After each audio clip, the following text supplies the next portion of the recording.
3일이면은 대통령 선거가 있습니다. 이번 대통령 선거는 국운을 결정할 중요한 선거가 됩니다. 이런 국가적인 큰 대사를 앞두고 우리들은 성경적인 기준에서 어떤 지도자를 뽑을 것인가 생각을 해보고자 합니다. 최고 지도자, 대통령이나 대기업의 총수나 이런 최고 지도자에 대한 연구, 거기에 대한 책을 동양에서는 제왕학이라고 합니다. 제왕학. 한 나라의 제왕을 어떤 제왕을 기르고 뽑고 세울 것이냐. 그 제왕학에 대해서 가장 유명한 책은 당나라의 태종, 당태종이 쓴 정관정료라는 책이 있습니다. 우리 서점에도 가면 번역판이 있습니다. 당태종의 정관정료, 제왕학의 가장 대표적인 책이 됩니다. 우리 역사에서는 고려 태조 왕건이 마지막에 남긴 훈요 10조라는 항목이 있습니다. 자기 후임 왕들이 나라를 다스리는데 꼭 마음에 새겨야 될 10가지 훈요 10조입니다. 참 좋은 내용인데 한 가지 큰 흠이 있습니다. 10가지 중에 아주 몹쓸 조항이 있습니다. 전라도와 함경도 출신은 세우지 말아라.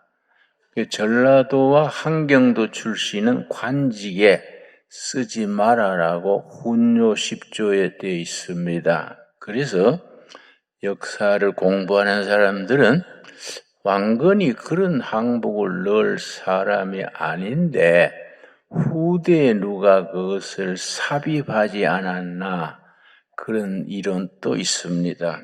그래서 함경도 전라도를 관직에 아예 길을 막아버리니까 나중에 함경도에서는 홍경래난 큰 사변이 일어나고 호남에서는 차별을 받다가 밀란이 일어나고 또 동학 농민전쟁 같은 끔찍한 대란이 일어나곤 했지요.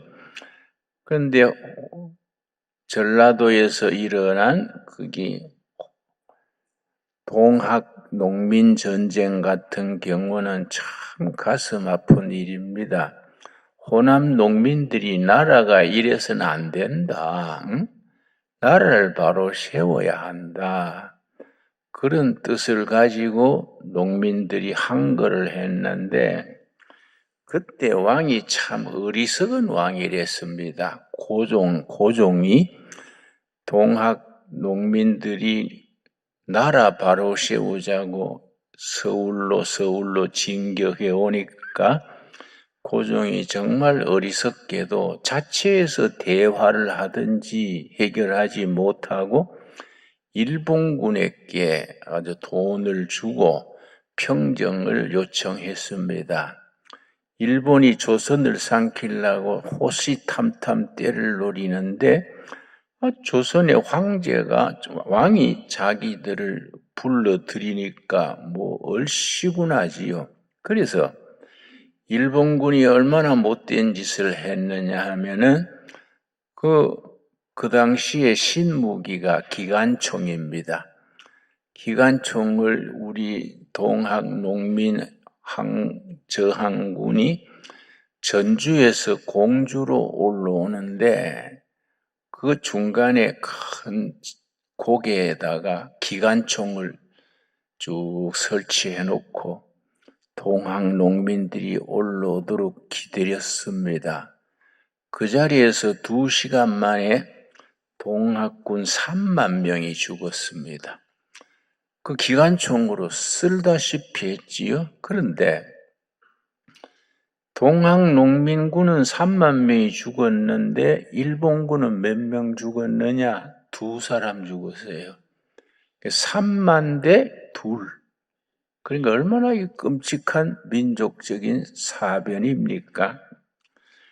그러니까 참 우리 역사에 그런 슬픈 일이 많습니다. 그래서 이 호남 사람들이 아마 훈요 10조 때부터 동학 농민을 거쳐서 한이 있는 거죠. 역사에 그렇게 왕따 당하고 관직도 막히고 한이 있는 지역입니다. 근데 가끔 우리 동료들 중에서 호남 빨갱이 그런 얘기를 하면 내가 뭐라 그럽니다.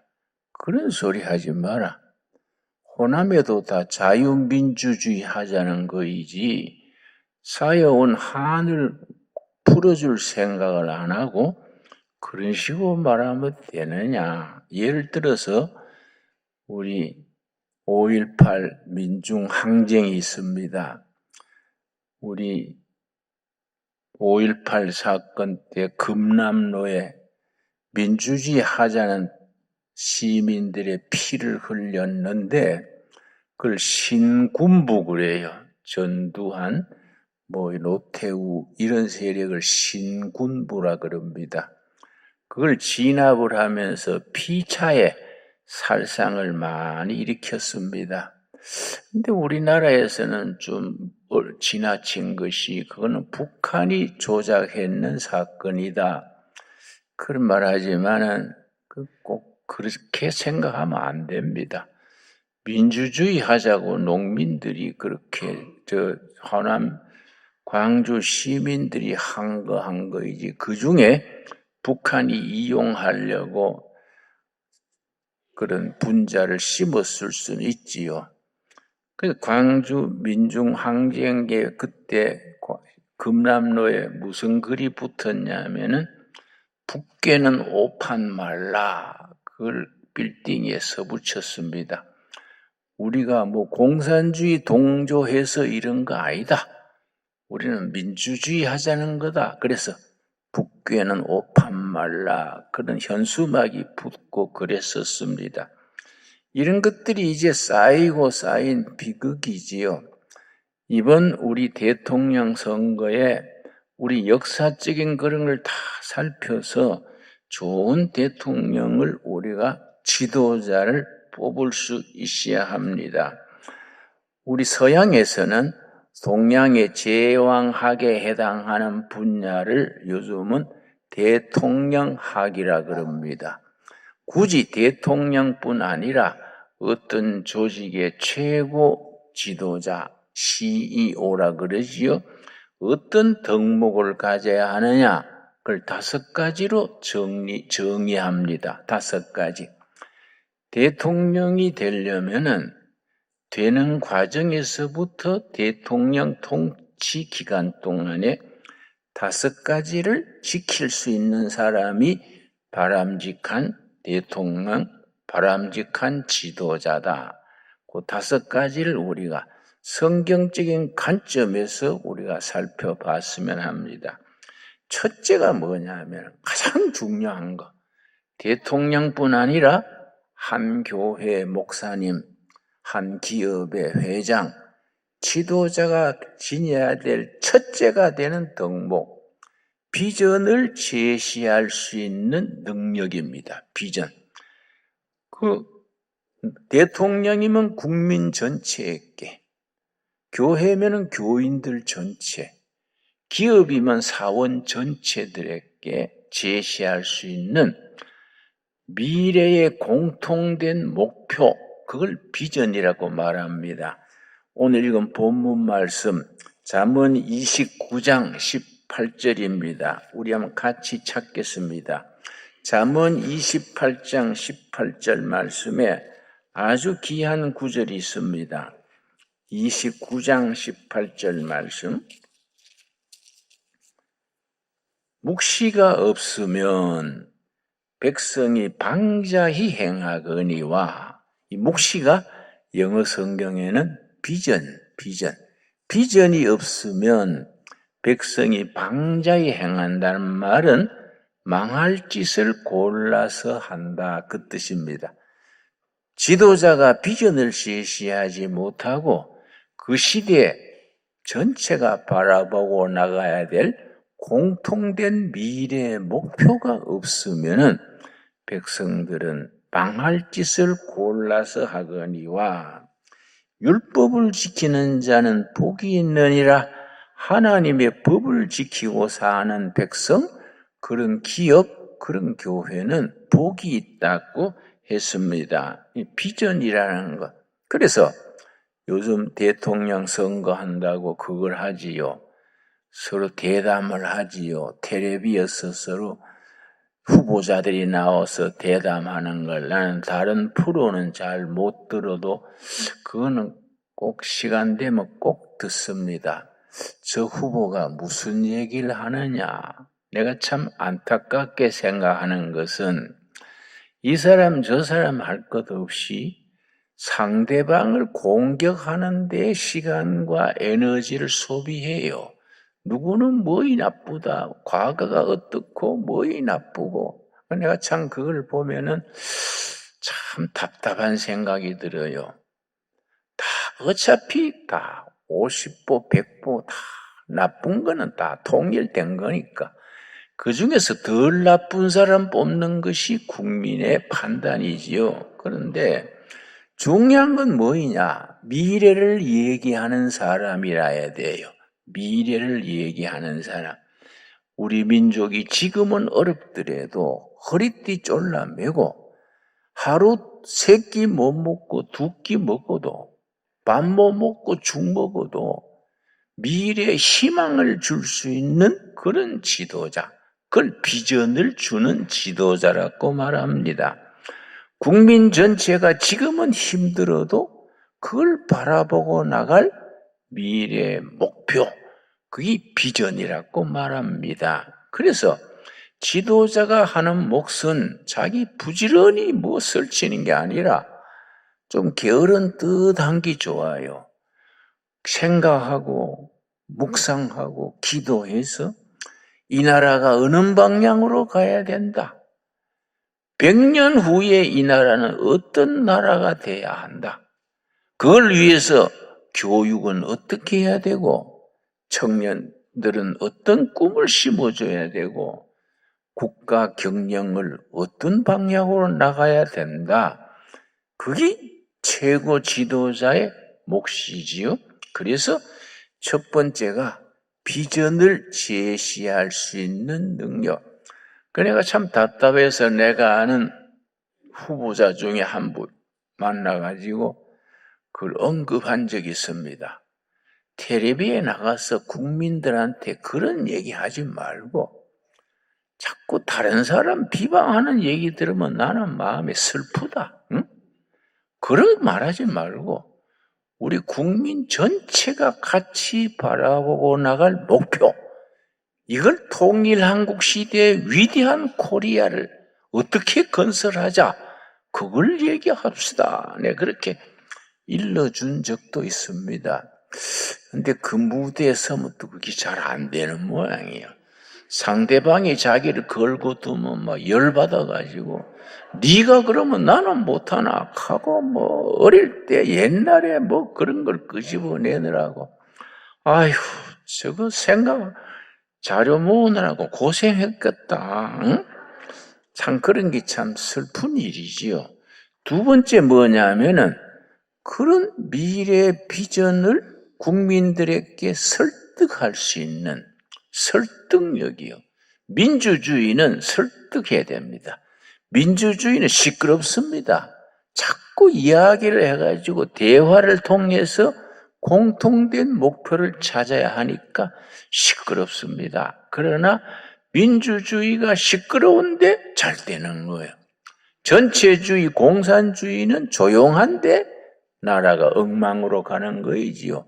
박정희 장군이 5.16 군사혁명을 했던 1961년 5월 16일 그때에 우리나라 국민소득이 78달러였습니다.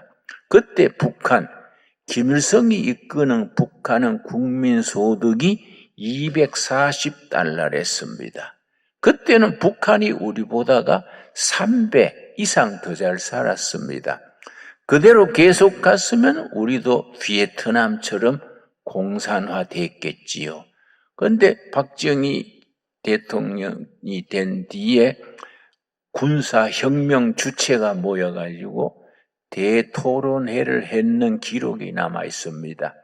뭘 토론했느냐 하면은, 자, 우리가 혁명을 성공했는데 앞으로 국가 경영, 경제를 민족 자립 경제를 할 것인가, 해외 수출 경제를 할 것인가, 해외 개방 수출을 주도로 하느냐, 민족 주체성을 살려서 자립 경제를 할 것인가. 그래서 군사혁명 주체들은 민족주의적인 성향이 강해가지고 10명 중에 7명, 8명은 민족 자주 경제하자고 그랬어 합니다. 그런데 박정희 대통령이 그런 게 성견지며 있었습니다. 그거 다 듣고 나서 기업인들을 하나하나 불러서 얘기했습니다. 이병철 같은 사람, 또 기업인들을 불러가지고 우리나라 경제가 어떻게 가면 될까요?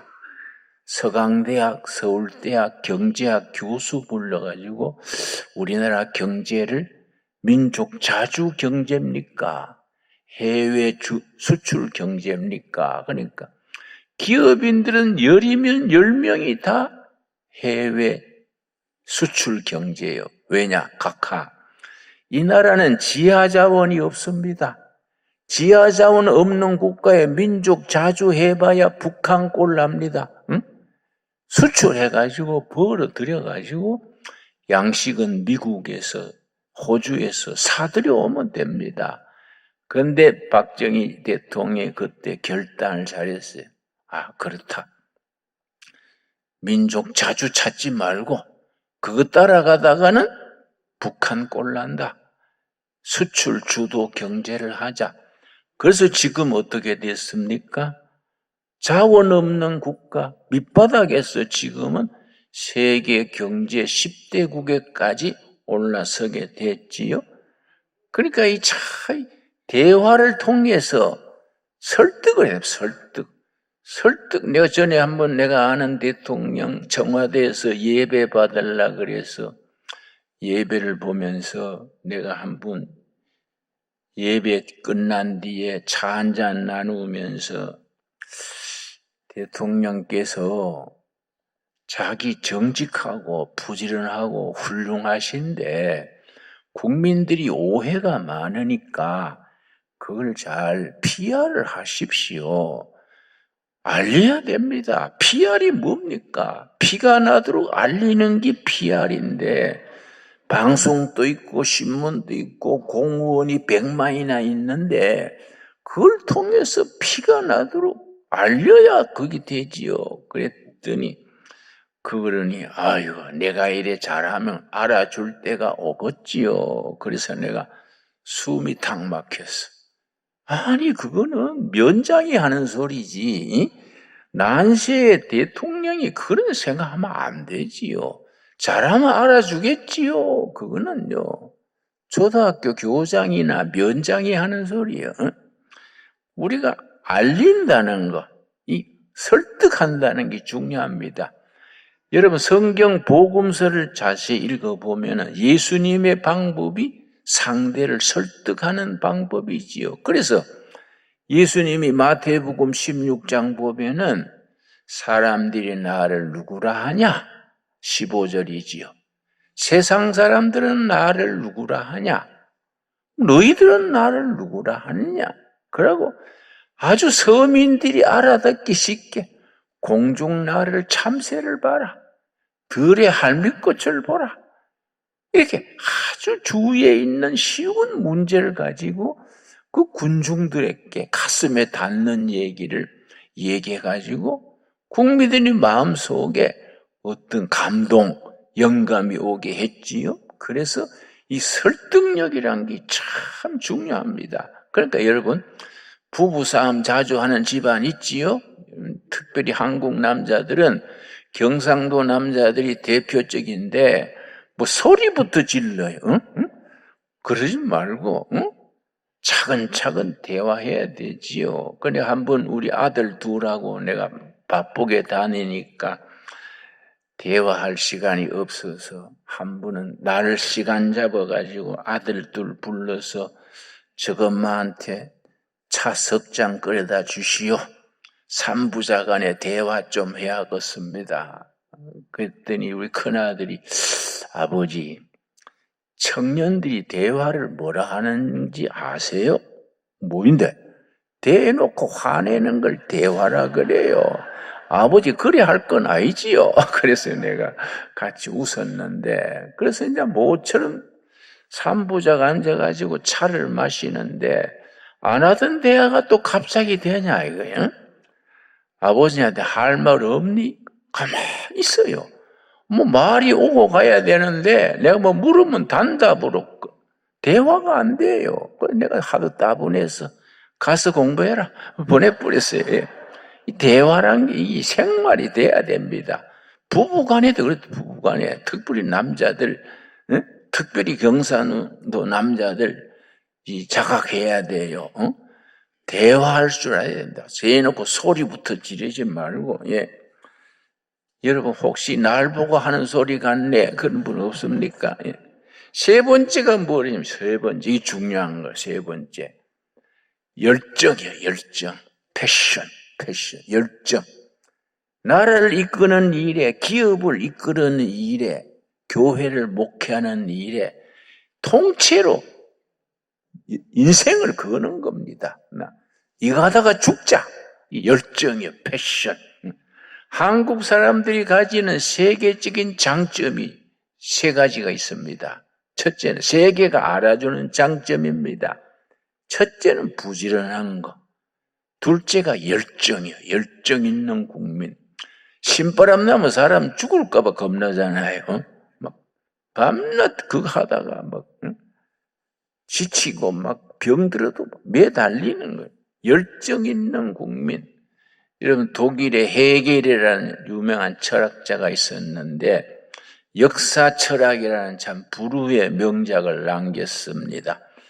역사 철학의 마지막 구절이 뭐냐 하면은 내가 길고 긴 세계 역사를 보건대 어떤 사람이 그 시대를 이끌어가고 성공적인 통치자가 됐느냐 딱 한마디요. 열정 있는 사람, 패션이 있는 사람이 그 시대를 이끌었다. 참 그건 명문장입니다. 한국인은 부지런하지요, 총명하지요, 그리고 열정이 있지요. 열정. 여러분 우리가 그런 사람을 선택해야 됩니다. 그런 사람 누가 그러냐? 네 번째가 역시 중요한 건데 도덕적 일관성 그래요. 도덕적 일관성. 일관성이란 말이 이제 영어로는 인테그리티인데 모랄 인테그리티. 가장 도덕적 일관성에서 중요하게 잡는 것이 정직성입니다. 정직성. 지도자가 정직해야 된다는 것이요. 옛날 우리 민족의 성각자 안창호 선생이 꿈에라도 거짓말하지 마라. 조선이 일본에 왜 망했느냐? 상하 간민이 전부 정직하지 못해서 일본의 종이 되었다. 그래서 꿈에라도 거짓말하지 말자. 여러분, 뭐 크리스찬들은 딴 거는 못해도 정직한 거는 할 수 있지 않습니까? 여러분, 손해봐도 욕먹어도 정직합시다. 아멘 하시지요? 예, 정직해야 돼요. 거짓말도 자꾸 하다 보면 습관이 돼요. 그냥 대수롭지 않게 자꾸 거짓말을 합니다. 우리나라 거짓말이 너무 유행되는 것이 그 가짜 뉴스라는 거. 나 유튜브를 가끔 보는데 가짜 뉴스가 너무 많아요. 거짓 소문을 퍼뜨리고 거짓말을 하고 그런 게 사라지지 않으면은 선진국으로 갈 수가 없지요. 그런데 우리 대통령 선거 나온 사람들, 후보자들 중에 거짓말을 하냐 안 하냐 그걸 살펴야 돼. 그걸 살펴가지고 일관성 있는 사람, 한결같이 자기의 진실성을 지킨 사람, 무조건 그 사람 찍어야 돼. 무조건. 자, 다섯 번째 뭐냐 하면은 이 중요한 거이지요, 여러분. 내가 다섯 번째 들어가기 전에 일관성에 대해서 한마디 더 하고 싶은 것은 영어로는 정치가에 대해서 단어가 둘이 있습니다. politician, statesman, 이 단어가 완전히 의미가 다릅니다. politician은 정상배, 정치꾼입니다. 정치꾼.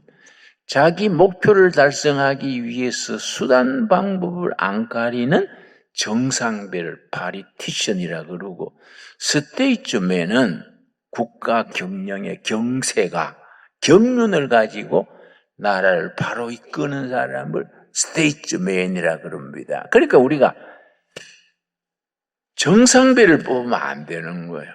정치꾼을 뽑지 말고 진실한 경세가 나라의 미래와 백성들의 행복을 위해서 노심초사하는 그런 스테이트맨, 그런 정치인을 뽑아야 되지요.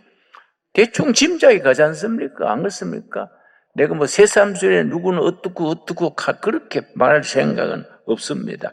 우리 각자가 자기가 판단을 해야지요. 여러분, 미국의 역대 대통령 중에 학력이 제일 낮으면서 제일 존경받는 대통령이 링컨 대통령입니다. 링컨이 그 일리노이 시카고 부근의 시골서 자랄 때에 가난해가지고 어떤 상점에 점원으로 들어갔습니다. 이렇게 뭐 농자재 파는 그런, 그리고 이제 뭐 사비니, 뭐 대편이 이런 거 파는 그게 점원으로 들어갔는데 추운 겨울에 눈이 쌓인 날 멀리서 한 30km 떨어진 데서 온 사람이 농기계를 사갔는데 계산을 잘못해가지고 돈을 덜 내줬어요. 그러니까 뭐 10만 원을 내줘야 된다 하는데 자기가 계산을 잘못해가지고 5만 원밖에 예를 들어서 못 준 거지요. 나중에 그걸 알고서는 그 추운 겨울에 눈 속에서 그 30km를 걸어갔어요. 걸어가가지고 계산 잘못된 것을 가서 계산을 잘못해서 거스름 돈을 덜 들여서 내가 계산하러 왔습니다. 그러니까 농장 주인이 감동을 해버렸어. 그래서 그 농장 주인이 링컨 평생의 후원자가 됐습니다. 그 링컨이 대통령 됐을 때에 강단에 앉는 몇 사람 중에 그 농장 주인을 모셨어요. 그 평생 후원자가 됐지요. 정직이 가장 중요한 정책이고 가장 뛰어난 인격이지요. 여러분, 우리 둘의 가족들은, 신강 둘의 가족들은 딴 건 못해도 정직합시다. 좋습니까? 또 자녀들을 그래 가르쳐야 돼요. 예.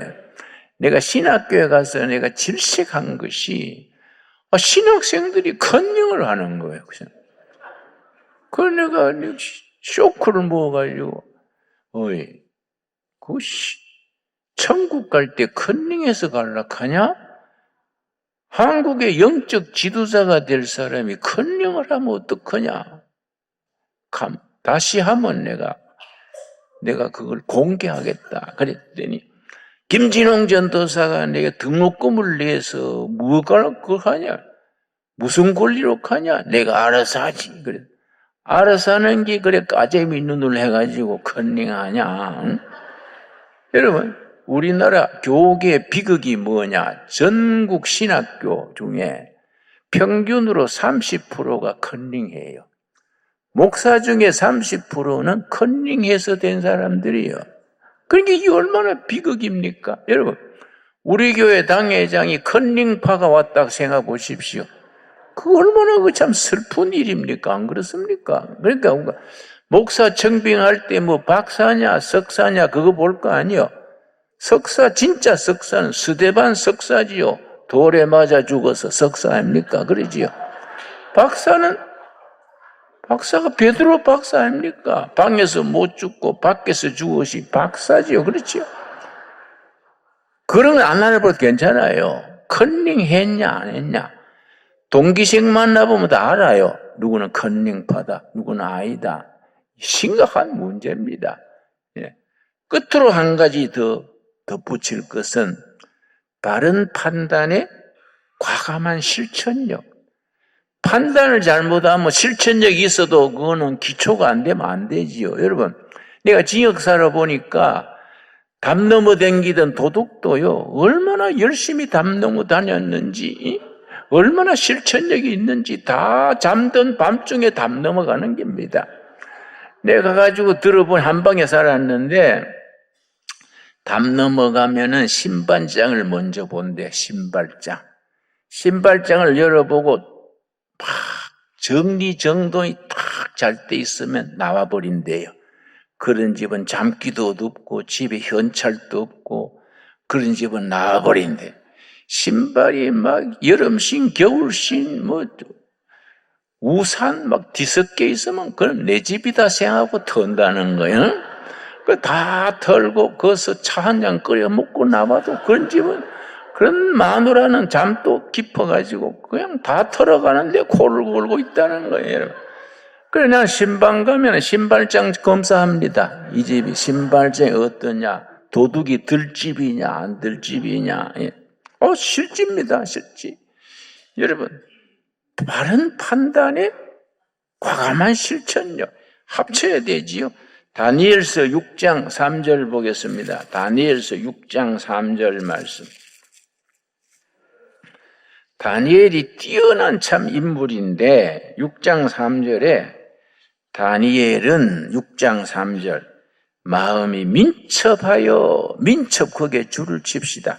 민첩하여 총리들과 고관들 위에 뛰어남으로 왕이 그를 세워 전국을 다스리게 하고자 한지라. 다니엘이 민첩했다. 이건 두 가지가 합친 단어입니다. 그걸 합성어라 그래요. 바른 판단력 더하기 실천력 합쳐서 민첩입니다. 민첩. 다니엘이 판단을 잘하고 실천을 과감하게 했다. 그게 어디서 왔느냐? 소년 시절부터 기도 생활, 또 자기 관리를